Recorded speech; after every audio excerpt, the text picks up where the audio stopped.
Salam pemirsa, 15 November 2024, berbagai perkembangan penting dalam arena internasional baru-baru ini mencuat, mulai dari penangkapan pegawai CIA di Kamboja hingga ketegangan geopolitik di Timur Tengah, dan peristiwa mengkhawatirkan di Brasil menjelang KTT G20. Pada tanggal 13 November 2024, The New York Times melaporkan bahwa seorang pegawai CIA bernama Roman telah ditangkap oleh agen FBI di Kamboja pada tanggal 12. Roman yang bekerja di luar negeri sebagai pegawai pemerintah federal dengan izin keamanan tertinggi diduga telah membocorkan rahasia mengenai rencana serangan Israel terhadap Iran. Meski bukan anggota militer, Roman memiliki akses ke informasi sensitif yang ditangani oleh Badan Intelijen Geospasial Nasional yang menganalisis data satelit mata-mata AS. Roman dijadwalkan untuk hadir di Pengadilan Federal Guam pada tanggal 14 November.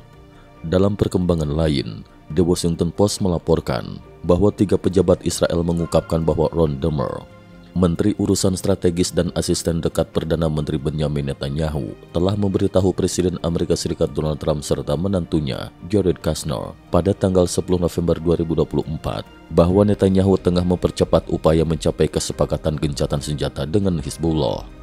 Netanyahu berencana menggunakan perjanjian ini sebagai simbol kemenangan Trump dalam pemilihan serta sebagai langkah diplomasi antara Israel dan AS.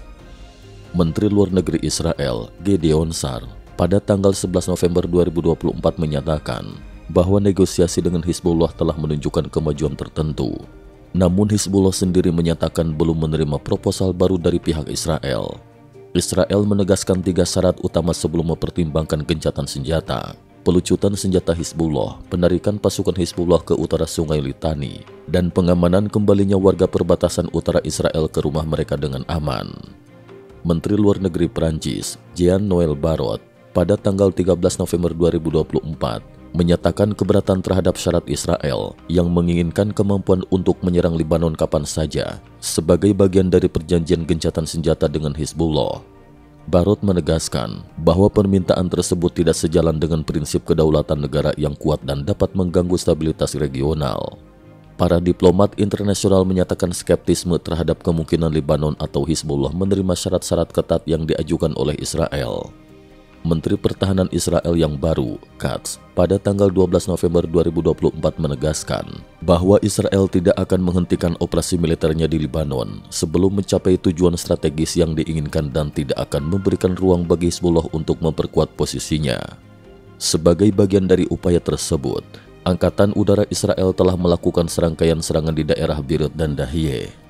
Serangan ini ditujukan untuk menghancurkan gudang senjata, pos komando militer, serta infrastruktur lainnya yang digunakan oleh Hizbullah. Langkah ini diambil untuk mengurangi kemampuan Hizbullah dalam menyerang Israel serta menghancurkan basis produksi dan penyimpanan senjata yang telah dibangun selama bertahun-tahun di Dahiyeh. Sementara itu, Brazil tengah mempersiapkan diri untuk menjadi tuan rumah KTT G20 yang akan segera berlangsung.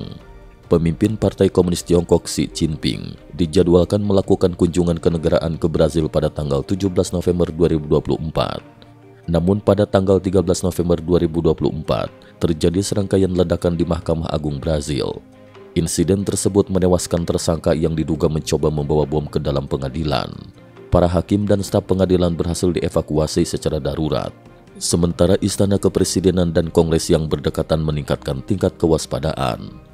Menurut laporan Reuters dan media lainnya, ledakan terjadi 2 kali dengan selang waktu hanya 20 detik. Gubernur Distrik Federal Brasilia, Leo, menyatakan bahwa tersangka berusaha memasukkan bom ke dalam gedung pengadilan, namun akhirnya meledakkannya di pintu masuk, menyebabkan kematiannya sendiri. Polisi Brazil mengungkapkan bahwa tersangka mungkin membawa bahan peledak tambahan di tubuhnya, sehingga penanganan lokasi kejadian harus dilakukan dengan hati-hati untuk mencegah bahaya lebih lanjut. Insiden ini menimbulkan kekhawatiran serius mengenai keamanan selama KTT G20. Presiden Brazil, Luiz Inácio Lula da Silva, yang meninggalkan Istana Kepresidenan tak lama sebelum ledakan terjadi, tidak terpengaruh oleh insiden tersebut. Di Asia Tenggara, Menteri Pertahanan Filipina dan Australia baru-baru ini mengadakan pertemuan di Canberra untuk menghadapi ketegangan yang berkelanjutan di Laut China Selatan. Kedua belah pihak berkomitmen untuk memperkuat hubungan pertahanan guna mempromosikan keamanan dan stabilitas di kawasan Indo-Pasifik dengan fokus khusus pada wilayah Laut China Selatan. Dalam siaran pers yang dirilis pada tanggal 14 November 2024, Departemen Pertahanan Filipina menyatakan bahwa Menteri Pertahanan Filipina, Teodoro, dan Menteri Pertahanan Australia, Marles, telah mengadakan pertemuan pertama mereka pada tanggal 12 November 2024 di Canberra. Kedua belah pihak menyusun rencana kerjasama untuk tahun depan, dengan tujuan memastikan kelanjutan kerjasama militer di tengah lingkungan keamanan yang kompleks di kawasan Indo-Pasifik. Menteri Pertahanan Filipina, Teodoro, mengkonfirmasi bahwa Filipina akan berpartisipasi untuk pertama kalinya dalam latihan militer Talisman Sabre yang diselenggarakan oleh Australia pada tahun 2025. Selain itu, Filipina mengundang tentara Australia untuk terus mengambil bagian dalam latihan militer gabungan Balikatan yang akan diadakan di Filipina tahun depan. Selama pertemuan tersebut, kedua menteri menyatakan keprihatinan atas perilaku agresif kapal penjaga pantai Tiongkok terhadap kapal Filipina di Laut Filipina Barat. Mereka menekankan pentingnya penyelesaian sengketa secara damai sesuai dengan hukum internasional untuk menjaga stabilitas dan perdamaian di kawasan tersebut. Berbagai peristiwa ini mencerminkan dinamika kompleks dalam hubungan internasional, mulai dari isu keamanan nasional dan spionase hingga ketegangan geopolitik dan kerjasama pertahanan. Penangkapan pegawai CIA di Kamboja, upaya negosiasi gencatan senjata antara Israel dan Hizbullah, serangan udara Israel di Lebanon, insiden terorisme di Brazil, serta kerjasama pertahanan antara Filipina dan Australia, semuanya menunjukkan betapa pentingnya diplomasi dan keamanan dalam menjaga stabilitas global. Cukup sekian dulu, terima kasih atas perhatiannya.